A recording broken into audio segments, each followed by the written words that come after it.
Баласынан безген әйел. Әңгіме. Болған оқиға ізімен. Бірде әуестің анасы Балапан, біздің үй жақта бір қыз бар. Өте пысық қыз екен. Ернұрға алып берсеңдер қайтеді, деді. Амандық пен әуес қызды көруге барады. Қыз ерлі зайыптылардың көңілінен шықты. Ернұр тұла бойы тұңғыштары. Ұлдарының аяқтануына екеуі де ішпей тілеулеседі. Ернұрды ертіп барып, қызды көрсетеді. Қыз Ернұрдың да көңілінен шыққан сияқты. Ернұр қызбен 10 шақты күн сөйлесіп жүріп, үйленуге ұсыныс жасайды. Қыз келіседі. Сөйтіп екеуі үйленеді. Амандық пен әуестің қуаныштарында шек жоқ. Тұңғыштары шаңырақ көтерді. Келінді болды. Үлкені аяқтанса, қалғандары да ағаларының жолымен жүретіні аян. Алдыңғы арба қайда жүрсе, соңғы арба да сонда жүреді деген. Келін Панар 3 рет босанып, үшеуі де шетінеп кетті. 4-ші немере туғанда шешесінің терезесінен шығарып, ақысын беріп сатып алды. Әбунасыр деп ат қойды. Әбунасырге 3 ай толғанда бір күні Панар 3 келу жоқ болды. Қайда баратынын да айтпағам. Бұлардың іздемеген жері жоқ. Бірде әуестің сіңлісі Дәмегүл Алматыға барады. Бір жерде Панарды көріп қалып, артынан қуып барып жөн сұрайды. Панар сонда да жөнін айтпайды. Оның мекен жайын алады. Соңынан Ернұр барып алып келеді. 6 ай бойы қайда, не істеп жүргенін кеуінен де жасырады. Ернұр ата-анасынан бөлек шыққалары келетін айтып рұқсат сұрайды. Талғарға барып жұмыс істеймін дейді. Алдымен Ернұр мен Панар Талғарға барып пәтер тауып келеді. Сөйтіп бөлек шығады. Амандық пен әуес бір айдай уақыт өткенде қалай тұрып жатқандарын білуге Талғарға баласының үйіне келеді. Ернұр Маралсай деген жерде құрылыста істеп жүр екен. Атана байқұс бұларға бір табан жақындамақ боп, кегеннен Талғар ауданының ауылына көшіп келеді. 6 қараға үй салып алады. Әуес базарда шекілдеуік сатып, Амандық болса ер жеткен балалармен совхозда жұмыс істейді.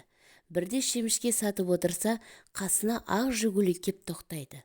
Әуес құдағиының сіңлісінің күйеуін тани кетеді. Солармен бірге үйге келсе, Әбунасыр немересі отырады. Амандық та үйде болатын. Ой, біздің кішкентай қайдан жүр деп немересін көтеріп ап сүйгіштейді. Сөйтсе әңгіме былай болыпты. Бірде Панар Әбунасырды көршіңсіне тастап, базарға барып келейін, сіздер кімде отыра тұрсыншы деп тастап кетеді. Көршісі баланы 2 күн қарайды. Шешесі келмейді. Панардың шешесінің сіңлісін таниды екен. Ақыры соған апарып береді. Шешесінің сіңлісі 10 күнде қарап, келмеген соң атасы мен әжесіне әкелген екен. Ернұр жұмыстан шығып үйге келді. Олар енді Алматы шетіндегі Ұлжан шағын ауданында көшіп келіп үй салады. Дорожник деген жердегі мектепке Әбунасыр 1 сыныпқа барады. Директоры орыс екен. Қазақша судай ағады. Директор әуесті кабинетіне шақырып, немереңізге әлеуметтік көмек аласыз ба? Деді. Алмаймын. Ендеше былай етіңіз.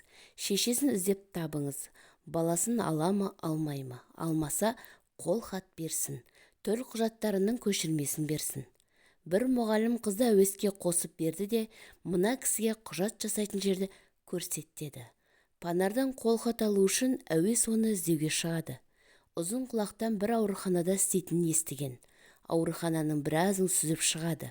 Бір танысы Панарды облыстық ауруханадан көрдік деген соң сонда барады. Кадрлар бөлімінің бастығына барып, келіннің іздеп жүргенін айтады. Архивті 3 күн ақтарып әзер табады. Нұрлан деген жігітке күйеуге шығыпты. Ол да осы ауруханада құрылыста істейді екен. Кадрлар бөлімінің бастығы әлгі жігітті шақырып береді. Жігітке әуес, Панардың күйеуі бар, оған қалай үйлендің, дейді. Анау, ажырастым деген деп қарап тұр. Өзің бұрын үйленбеп пе едің? Үйленгенмін. 2 қызбен ажырастық. Әпкеме жездем сай демекші, бірін тапқан екенсіңдер ғой. Мені үйіңе баста, әйелмен сөйлесуім керек, дейді. Жігіт әуесті үйіне ертіп барып, өзі кетіп қалады. Панар төсекте баласын емізіп отыр екен. Әуесті көргенде түрі құп-қу боп, тілі байланып қалғандай бір ауыз тілге келе алмады. Әуестің бір аяғы іште, бір аяғы сыртта. Панар неге үндемейсің? Ернұр қайтыс болған. Әбунасырды өзің аласың ба? Соны білейін деп келдім. Әйел не я, не жоқ деместен отыра берді. егер маған қалдырсаң қолхат бер, паспорттың көшірмесін бер. Мен сенің ошағыңда ойрандайын деп келгем жоқ. Тастай қашқан балаңды мектепке беріп, құжаттарын түгендеумен жүрмін. Бірақ ол күні ештеңе бітіре алмайды. Төлқұжаттың көшірмесін сұрап 4 ай сенделеді. Ең соңында кадрлар бөлімінің бастығына келіп, әлгі Нұрлан деген жігітті шақырып беруін өтінеді. Шақырып береді. Ашуға булыққан әуес, мені осынша қаңғыртқандарың үшін мен де аямаймын сендерді. Сені жұмыстан шығартамын. Әйеліңді аналық құқығынан айыртамын. Ол баламен ажыраспай тұрып-ақ сенімен үйленіп алған. Туған баласын тастап кеткен, дейді. Апатай, осы жұмысқа әзер орналасып едім. Қолхатты мен алып берем, деп жалынғандай кейіп танытты. 10 күннен кейін келемін, қолхатты алып дайындап қой, деп кетті. Айтылған мерзімде үйлеріне барады. Паннар 180 градусқа өзгерген. Апа келіңіз, жоғары шығыңыз, деп бәйек болады.